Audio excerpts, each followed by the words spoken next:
un podcast de Cooperativa. Último consejo de gabinete. Boric pide apurar compromisos y trabajar hasta el final. La Moneda pone el foco en ley de incendios, fin del CAE y salacuna universal. Codelco remueve a 3 altos ejecutivos del teniente por inconsistencias y ocultamiento en reportes a Serna Geomin tras el fatal accidente de 2025. El directorio anuncia una reorganización radical y entrega de antecedentes al Ministerio Público. Crisis en Gendarmería. Tras nuevas liberaciones erróneas de reos, el gobierno toma medidas y respalda al actual director. Ex jefe de la institución llama a frenar el problema antes de que sea abusado por el crimen organizado. Joanet bajo juicio. Parlamentarios lo llaman a aclarar públicamente sus sociedades no declaradas. Hoy habrá bilaterales en Transportes y la Secretaría General de la Presidencia. Partido Nacional Libertario define sus expectativas en su militante suspendida que asumirá la Subsecretaría de Prevención del Delito. Polla chilena vuelve a arremeter contra las casas de apuestas en línea ante la justicia. Ahora presentó querella contra 6 plataformas de pago por lavado de activos y asociación criminal. La acción fue declarada admisible. Sube la tensión en Medio Oriente. Israel reportó 3 abatidos en acciones en Gaza y el sur del Líbano. En Cuba, la falta de combustible vacía destinos turísticos y obliga al cierre temporal de hoteles y la suspensión de operaciones de aerolíneas. San Valentín empuja el turismo interno. Fedetur proyecta más movimiento este sábado 14 y un alza de la oferta aérea local. Y no es puro marketing, especialistas confirman que el enamoramiento se siente en el cuerpo, con pulso más rápido y brillo en la mirada. Con Lucero y Vargas en punta, la U de Meneghini va por su primer triunfo ante Palestino esta noche en La Cisterna. Y en el ATP de Buenos Aires, Alejandro Tavilo desafía al local Tomás Echeverry por un cupo en semifinales.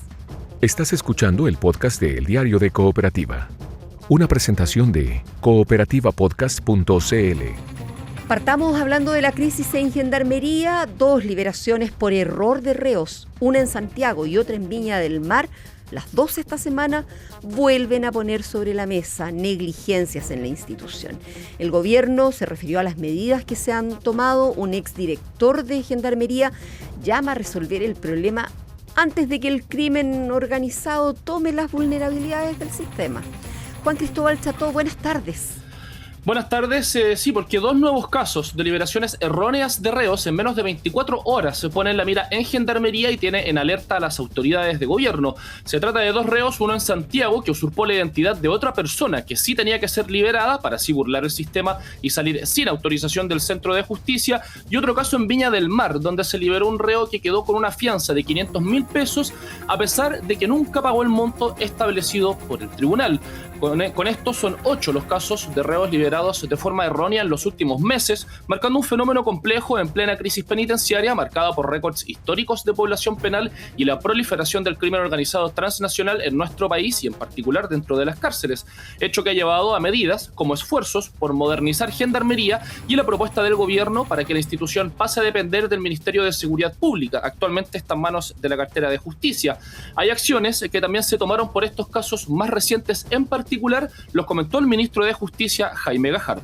Nosotros hemos sido bastante enfáticos en señalar que aquí hay errores, que estas son absolutamente impresentables, que los funcionarios y funcionarias de Gendarmería que participaron de estos errores tienen que responder a través de sumario administrativo, y además también se le ha pedido la remoción de sus cargos. Se ha vuelto a instruir algo que nosotros incorporamos en los últimos años, que tiene que ver con el doble chequeo de las liberaciones.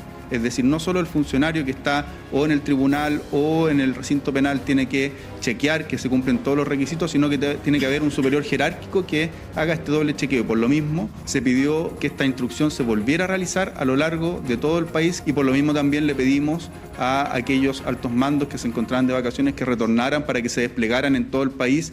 Personas familiarizadas con el funcionamiento del sistema de liberación de reos han opinado que en los casos vistos, con excepción del caso de Carlos Alberto Mejías, sicario detenido por el crimen contra el hombre conocido como el Rey de Meix, que fue liberado y se escapó del país siendo recapturado en Colombia, se tratarían de delincuentes comunes que probablemente no tendrían los recursos para, por ejemplo, coimear a un gendarme para que lo libere con dolo. Serían más bien negligencias, error humano o un relajo al momento de tener que verificar los datos, algo que de todas formas expertos han considerado inaceptable.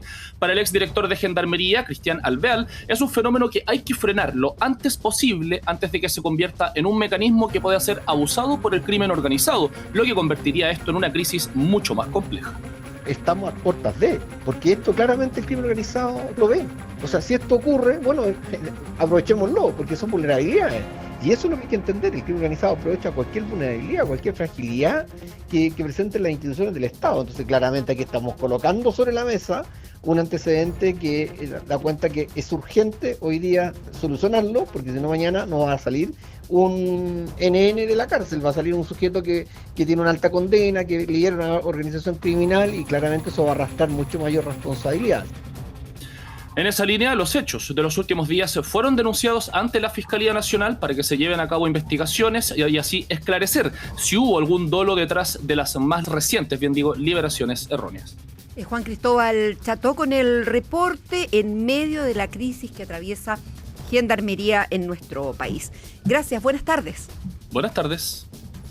Vamos al Biobío, donde se instala el debate de las villas transitorias paralelas al proceso de demolición de las casas que resultaron destruidas por los incendios del mes de enero. Estamos con nuestro corresponsal Christopher Espinosa. Buenas tardes. Hola Verónica, muy buenas tardes.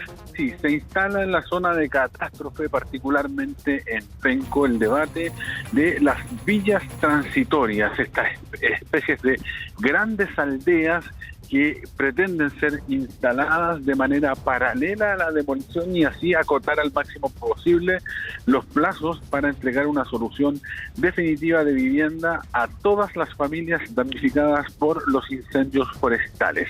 Donde se instaló la polémica es que en el orden de los factores, ya que el gobierno firmó ya el decreto que habilita el marco presupuestario para, entre otras cosas, demoler, mientras el alcalde de Penco, Rodrigo Vera, dice estar molesto porque no le preguntaron a los vecinos de cuál orden era el que quería. Para él la solución es instalar primero una villa transitoria y luego entrar a demoler. ¿Qué hará el próximo gobierno? Lo aclaró inmediatamente el futuro ministro de Vivienda, Iván Poduje, que asumirá desde el 11 de marzo. Acá hay que moverse muy rápido, porque la lluvia viene y la gente no puede quedar en carpa. Y como la gente de Ríos de Chile hoy día vivía en departamento, no puedo instalar viviendas de emergencia donde estaban, por lo tanto la única solución que tengo es una vía transitoria. El alcalde hace una gestión con la empresa que es dueña del terreno, lo va a donar, lo va a prestar, y por lo tanto creo que hay que avanzar en paralelo. Eso es lo que vamos a hacer nosotros a partir del 11 de marzo. El problema acá no es la burocracia. Existe burocracia, pero nosotros tenemos el estado de catástrofe, que esperemos que se renueve el 18, y se lo hemos pedido, ¿cierto?, al ministro del Interior, porque a Elizalde, porque eso es clave para poder avanzar más rápido. Pero si yo estoy acá, trabajamos de la mano con el alcalde, vamos a avanzar rápido, porque las familias no pueden esperar por la burocracia. Y insisto, el 27F fuimos mucho más rápido de lo que hemos sido en los últimos desastres. Lo que las familias tienen que estar tranquilos es que ellas son víctimas de una tragedia, no hay familias inhábiles. Por lo tanto, el futuro gobierno irá por la iniciativa de la villas transitorias. Se requieren al menos 2 o 3 para poder continuar con esta idea. Está trabajando ya en esto la Cámara Chilena de la Construcción.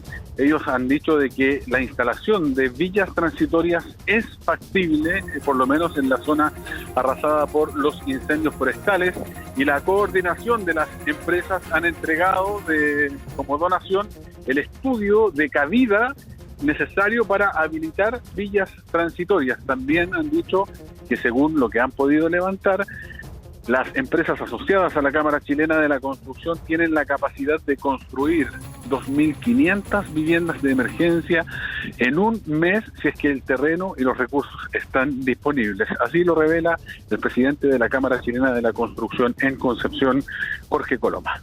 Lo que estamos trabajando con las municipalidades más afectadas, que son las zonas de traslado de la familia mientras se reconstruye, y para eso se está generando vías transitorias, y esas vías transitorias están siendo aportadas hoy día por 4 empresas de la Cámara, con los planos, con el desarrollo, con los estudios que había y todo, y tuvimos una presentación con la municipalidad de Penco, donde se le presentó ya el primer idea, bosquejo, anteproyecto. Luego estamos revisando con el Serviu y con la municipalidad, porque finalmente es una mesa de trabajo con Serviu, con municipalidad y con el GORE, para lograr el anteproyecto definitivo y con eso pasar ya a un número, a una evaluación, y con eso ir a los recursos para poder reconstruir, para poder construir esas villas mientras se puede hacer la reconstrucción definitiva de las viviendas.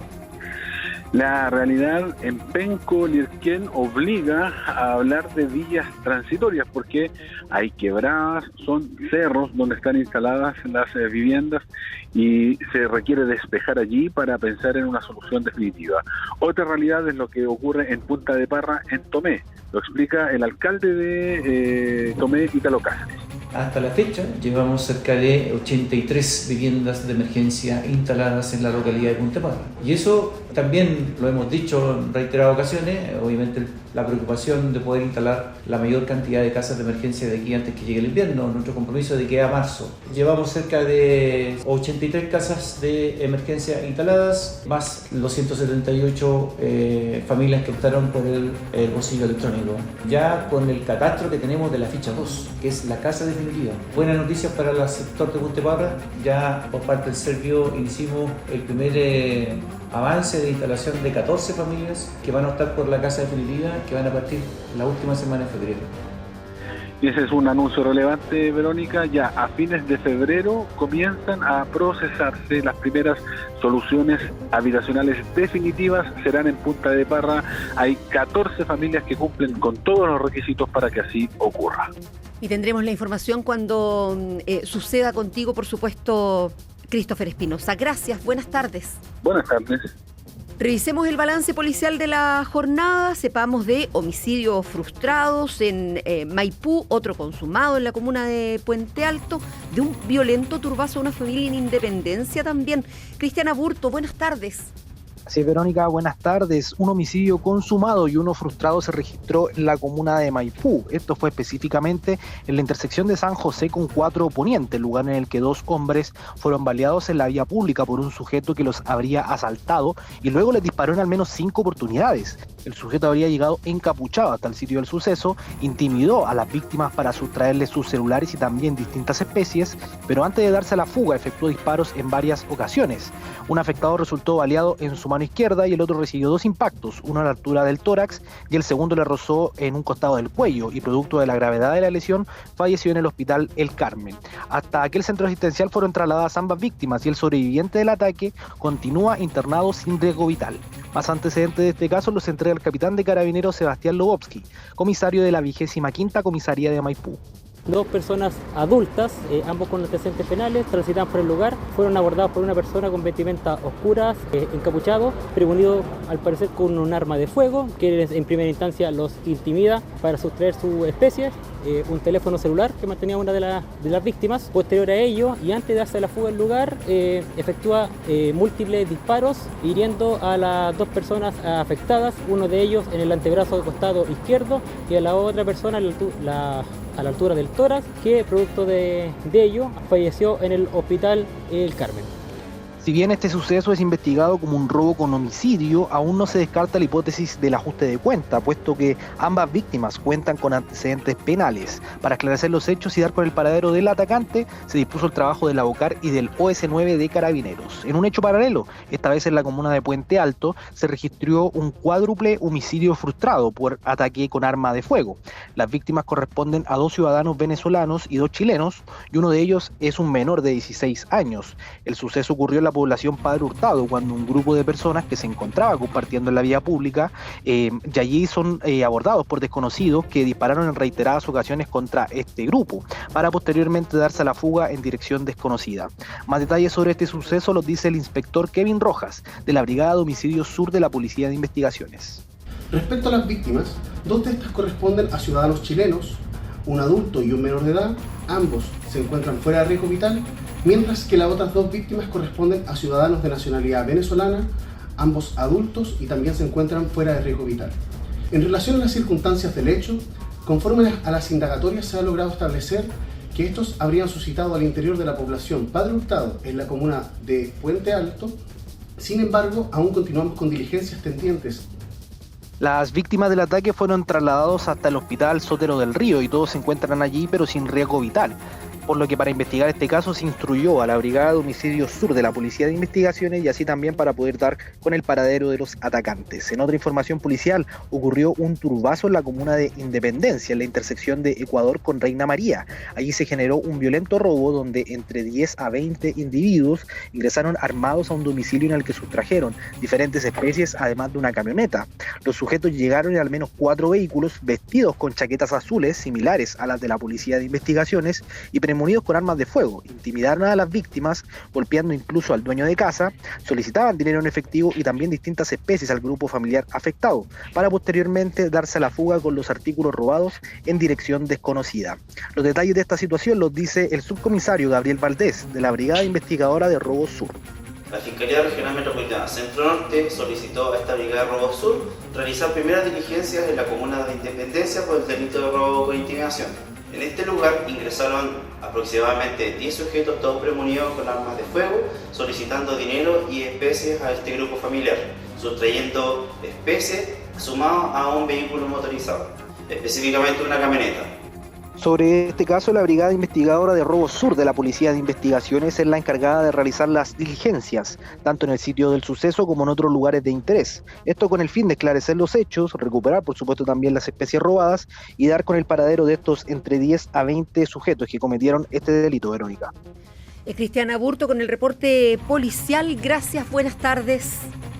6 plataformas de pago están en la mira de Polla Chilena, que presentó una querella por lavado de activos y asociación criminal, porque ellos son quienes canalizan los pagos de las casas de apuesta en línea.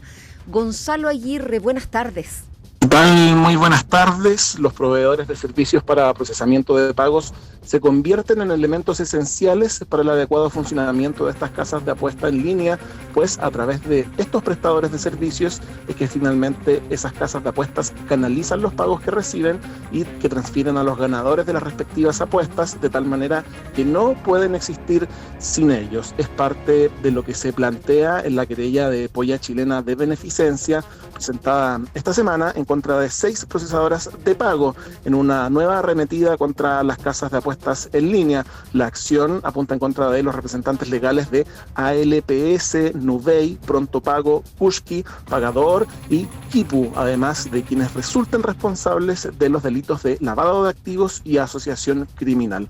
Comentó esta acción la presidenta del directorio de Polla Chilena de Beneficencia, Macarena Carballo. Decidimos presentar esta acción penal en contra de las procesadoras de pago, pues son personas naturales o jurídicas que están constituidas en Chile, que son facilitadoras, cómplices, autores, encubridores de esta actividad legal en nuestro país y por lo tanto presentamos la querella, la que fue declarada admisible el día de ayer y para nosotros es una cuestión muy importante, pues estamos confiados en que la justicia y el Ministerio Público investigarán los delitos que nosotros estamos denunciando en esta querella. Dijo también la presidenta de Polla que el funcionamiento de estas plataformas requiere de sistemas de pago que les permitan viabilizar su giro comercial por medio del empleo de tarjetas bancarias de débito o crédito obtenidas de alguna entidad financiera o bancaria y operar a través de los denominados PSP para así mover flujos de dinero desde y hacia Chile. Señaló también que es fundamental que se investigue bajo qué esquema se realiza esta actividad con negocios ilegales y si los dineros involucrados provienen de delitos como el lavado de activos o si financian actividades del crimen organizado en Chile. Una acción que se suma a otras emprendidas también por Polla, por ejemplo, contra empresas proveedoras de Internet para lograr la baja de sitios web de las casas de apuestas que en muchos casos han burlado estas restricciones, modificando sus direcciones para seguir operando. Se suma entonces una nueva fórmula que comenta Leandro Gómez, director ejecutivo de LEC Technologies, empresa de soluciones de tecnologías de la información. Desde el punto de vista tecnológico, perseguir directamente a los sitios de apuestas ilegales ha demostrado ser poco efectivo. Estas plataformas operan en muchos casos desde el extranjero, utilizan estructuras societarias en distintas jurisdicciones y servicios de hosting distribuidos en la nube desde cualquier punto del mundo. Por eso atacar solo el dominio es como cerrar una puerta que se vuelve a abrir al día siguiente, por ejemplo. Desde una mirada más estratégica, perseguir a los procesadores de pago puede ser un impacto mayor, porque el corazón del modelo no es el sitio, sino el flujo de dinero.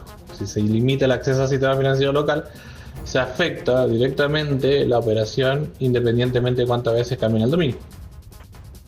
Una acción que, de acuerdo a Felipe Polanco, abogado de Polla, busca continuar la estrategia definida por Polla Chilena de sancionar a las casas de apuestas ilegales en Chile, pero de todas maneras, Claudio Bustos, abogado tributario de Bustos Tax and Legal, plantea que hace falta alguna norma que específicamente permita que el Servicio de Impuestos Internos pueda ser responsable a estos procesadores de pago por los impuestos relativos a la actividad del casino, pues el procesador de pago es un intermediario, pero no es quien realiza la actividad que genera los ingresos provenientes de la misma.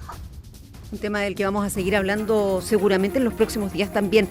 Gonzalo Aguirre, gracias, buenas tardes. Chao, muy buenas tardes. Hoy algo que se ha conocido, después de este mediodía, es que Codelco tomó medidas administrativas tras detectar inconsistencias y ocultamiento en antecedentes técnicos que fueron reportados al Cernageomin luego del estallido de roca del 24 de julio pasado en la división El Teniente. La compañía dice que estos hallazgos surgieron de una auditoría interna en el marco de la investigación por el accidente que ocurrió en la división durante 2025. Con esos antecedentes, el presidente ejecutivo Rubén Alvarado resolvió la salida de 3 ejecutivos, incluido el vicepresidente de operaciones Mauricio Barraza, además de Claudio Zugarret y Rodrigo Andrades, ambos de la línea ejecutiva del Teniente. Codelco señaló que informó los cambios a la Comisión para el Mercado Financiero y que entregará los antecedentes a las autoridades competentes. En paralelo, el directorio de la empresa anunció una reorganización radical del Teniente. Por su tamaño, la división pasará a integrar el comité ejecutivo de Codelco con apoyo de una consultora independiente. También subirá al nivel corporativo la función de seguridad y salud ocupacional y se implementará un protocolo de firmas digitales inalterables para los informes técnicos, junto con la entrega al Ministerio Público de antecedentes y nuevas auditorías internas. Codelco remueve a 3 altos ejecutivos del Teniente por inconsistencias y ocultamientos en los reportes al Cernageomin tras el fatal accidente de julio de 2025. Estás escuchando el podcast de El Diario de Cooperativa, una presentación de cooperativapodcast.cl.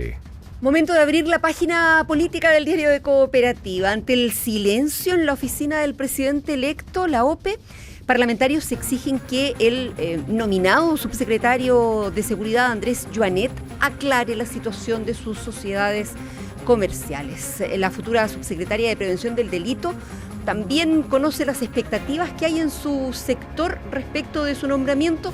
Mariano Reyes, buenas tardes.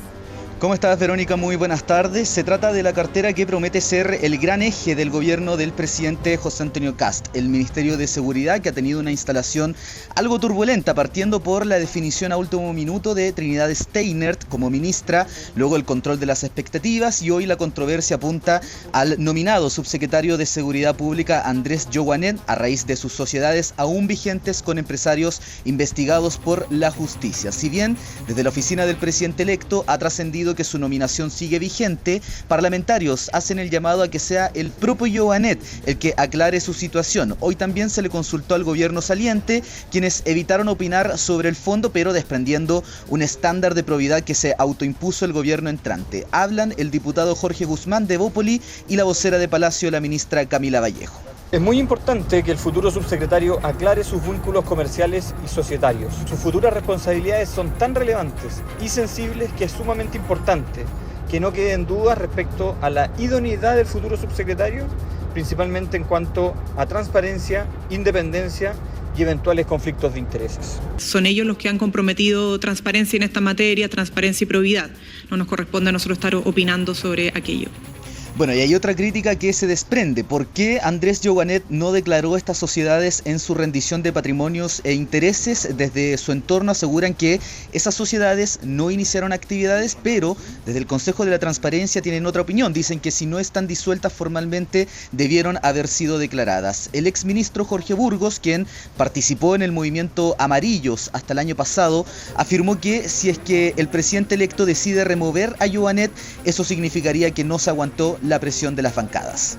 Presumo que la oficina del señor presidente electo habrá estudiado con rigor los antecedentes. He leído en la prensa que eran públicos. En consecuencia, si llegara a darse el evento de rectificar el nombramiento, es porque no se resistió la presión de los diputados de sus bancadas, que han sido críticos. Bueno, y hacemos un zoom en la otra subsecretaría de esta cartera, la de Prevención del Delito. Ahí estará a cargo Ana Victoria Quintana, exfiscal que debió suspender su militancia en el Partido Nacional Libertario justamente para ingresar al gobierno del presidente Kast. Desde la directiva de su partido evitaron comentar cuáles son las expectativas en su nombramiento, pero quien ha sido díscolo de esa tienda, el diputado Cristian Lavé, nos comentó cuáles creen que van a ser los desafíos que va a enfrentar la futura subsecretaria. Es muy importante, es que todo el ministerio, desde la Subsecretaría de Prevención del Delito hasta el último funcionario, den la señal clara de que se va a hacer cumplir el imperio de la ley y que definitivamente hoy día el ministerio, el Estado, la política va a estar del lado de los buenos y no de los malos. Y los delincuentes, narcotraficantes y todos ellos deben tener miedo. Y eso es lo que hoy día la Subsecretaría y el ministerio completo tiene que lograr. Bueno, la futura ministra de Seguridad, Trinidad Steiner, estuvo en reuniones aquí en La Moneda Chica, en la comuna de Las Condes, y hace unos minutos se retiró de la casona en calle La Gloria. Según hemos averiguado, Verónica, hoy ella seguirá con su despliegue territorial visitando a algunos alcaldes. Es Mariano Reyes, atento a lo que ocurre ahí en torno al próximo gobierno en la ya famosa OPE, Oficina del Presidente Electo. Gracias, buenas tardes. Que estén bien, buenas tardes. Mientras tanto, en La Moneda se desarrolló el último consejo de gabinete encabezado por el presidente Gabriel Boric, que estuvo marcado por los proyectos pendientes que le interesan sobremanera al actual gobierno y también por el envío de ayuda humanitaria a Cuba. Paula Lillo, buenas tardes. Buenas tardes, Vero. Sí, esta mañana el presidente de la República, Gabriel Boric, encabezó el último consejo de gabinete de su administración previo al cambio de mando el 11 de marzo. Al comenzar la reunión, el presidente entregó unas palabras. Hay que apretar lo que haya que apretar para seguir trabajando hasta el último día, dijo el mandatario. Esta reunión con los 24 ministros tuvo una duración de aproximadamente 2 horas y media. Se abordaron temas como los incendios, la agenda legislativa y el traspaso de administraciones con el gobierno entrante. Sobre esto último, mencionó que le llena de orgullo el valor republicano y la tradición democrática que han significado las reuniones que varios ministros han sostenido con los futuros jefes de carteras. Respecto a la agenda legislativa, el presidente Boric afirmó que hay que retomarla firme cuando termine el receso. Al finalizar la reunión, la ministra vocera de Gobierno entregó un balance de parte de lo conversado. La escuchamos. Sacar adelante el proyecto de Sala Cuna, el proyecto que termina con el crédito con aval del Estado y construye el nuevo sistema de financiamiento de la educación superior, el subsidio unificado al empleo y otros proyectos que son prioritarios pero están en una segunda línea, el proyecto de la ley de incendios y otras materias. Estamos ya realizando algunos balances porque Chile efectivamente no se cae ni se cayó a pedazos con el trabajo de gobierno y junto con otras instituciones. Nuestro país está retomando la senda de crecimiento, lleva 2 años consecutivos mejorando su productividad que estaba estancada desde el 2011. A la fecha estamos logrando anotar permanentemente récords en exportaciones, inversiones de capital extranjero. En paralelo, siguen surgiendo críticas por las decisiones que ha tomado el gobierno frente a la crisis que se vive en Cuba. Ayer el presidente Gabriel Boric realizó una publicación en sus redes sociales calificando el bloqueo de Estados Unidos a Cuba como criminal. El senador de Bópoli, Luciano Cruzcoque, respondió a las declaraciones del presidente tildando la ayuda humanitaria que entregará el gobierno a la isla como un subsidio a la dictadura cubana. Además, mencionó que citarán al ministro de Relaciones Exteriores, Alberto Van Klaveren, al Senado para explicar por qué decidieron financiar lo que él califica como tiranías. El canciller Van Klaveren respondió a las críticas aclarando que la donación no se dirige al gobierno cubano y también detalló el monto que donó Chile a través del Fondo contra el Hambre y la Pobreza. Esta es una ayuda humanitaria a UNICEF, no es una ayuda humanitaria al gobierno de Cuba, no es tampoco una ayuda humanitaria al Partido Comunista de Cuba. Nosotros estamos aportando a un programa y ese programa se llama Salvaguardar Servicios Esenciales que Salvan Vidas para Niños a través de la actual crisis energética y de combustible en Cuba. El monto de este aporte es de $1 millón. El plazo obviamente está determinado por las circunstancias locales. Hay críticas internacionales también. El canciller descartó anteriormente que existan represalias por parte de Estados Unidos. Sin embargo, el parlamentario republicano del país norteamericano, Carlos Antonio Jiménez, rechazó la decisión del gobierno y aseguró que Chile enfrentará las consecuencias. Por otro lado, a menos de un mes de que finalice el mandato del presidente Gabriel Boric, la encuesta Black and White le pidió a sus consultados evaluar el desempeño del mandatario. En esta obtuvo un promedio de 3,1, mientras que su equipo obtuvo una nota promedio de 3. Paula Lillo, desde el Palacio de Gobierno con toda la información. Gracias. Buenas tardes. Buenas tardes. Lo que está pasando. Síntesis informativa de El Diario de Cooperativa. Último consejo de gabinete. Boric pide apurar compromisos y trabajar hasta el final. La Moneda pone el foco en ley de incendios, fin del CAE y Salacuna Universal. Codelco remueve a 3 altos ejecutivos del teniente por inconsistencias y ocultamiento en reportes a Serna Geomin tras el fatal accidente de 2025. El directorio anuncia una reorganización radical y entrega de antecedentes al Ministerio Público. Crisis en Gendarmería. Tras nuevas liberaciones erróneas de reos, el gobierno toma medidas y respalda al actual director. Ex jefe de la institución llama a frenar el problema antes de que sea abusado por el crimen organizado. Joanet bajo juicio. Parlamentarios lo llaman a aclarar públicamente sus sociedades no declaradas. Hoy habrá bilaterales en Transportes y la Secretaría General de la Presidencia. Partido Nacional Libertario define sus expectativas en su militante suspendida que asumirá la Subsecretaría de Prevención del Delito. Polla chilena vuelve a arremeter contra las casas de apuestas en línea ante la justicia. Ahora presentó querella contra 6 plataformas de pago por lavado de activos y asociación criminal. La acción fue declarada admisible. Sube la tensión en Medio Oriente. Israel reportó 3 abatidos en acciones en Gaza y el sur del Líbano. En Cuba, la falta de combustible vacía destinos turísticos y obliga al cierre temporal de hoteles y la suspensión de operaciones de aerolíneas. San Valentín empuja el turismo interno. Fedetur proyecta más movimiento este sábado 14 y un alza de la oferta aérea local. Y no es puro marketing, especialistas confirman que el enamoramiento se siente en el cuerpo, con pulso más rápido y brillo en la mirada. Con Lucero y Vargas en punta, la U de Meneghini va por su primer triunfo ante Palestino esta noche en La Cisterna. Y en el ATP de Buenos Aires, Alejandro Tavilo desafía al local Tomás Echeverry por un cupo en semifinales. Aquí termina el podcast de la segunda edición de El Diario de Cooperativa. Encuéntralo de lunes a viernes en cooperativapodcast.cl o en tu plataforma de audio favorita.